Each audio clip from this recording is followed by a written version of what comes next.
Good afternoon. Thanks for joining us on Action 10 News First at 4. I'm Greg Chandler.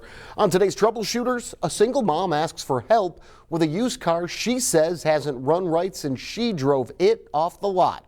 She's hired an attorney to help her. Here's Andy Lascano.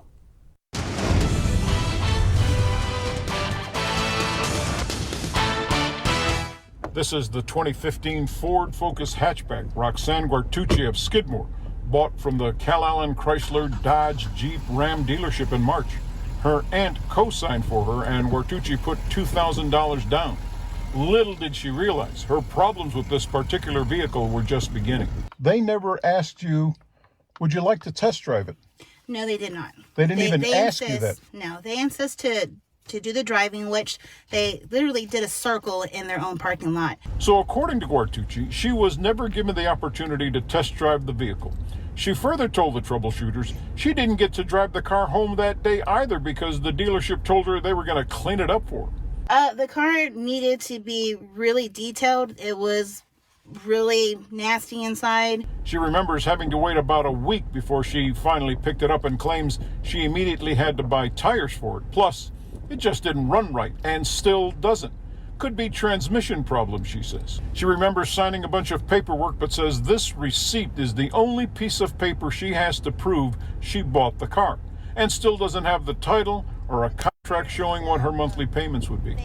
This whole situation is especially frustrating for her because, for one, she says she hasn't had a vehicle for a year, and now that she thought she had one, she feels she's let her children down.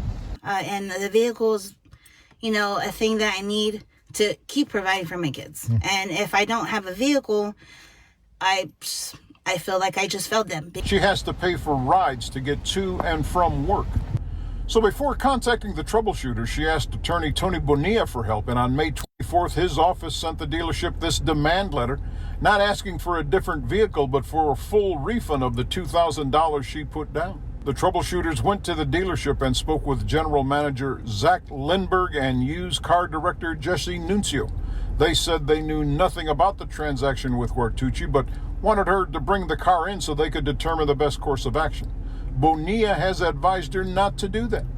We'll keep following this story and let you know if and when it gets resolved. For the Troubleshooters, Andy Lascano, Action 10 News. Thank you, Andy. And as always, whenever you need help from the Troubleshooters, just call us at 885-0100 or email us at troubleshooters@kztv10.com.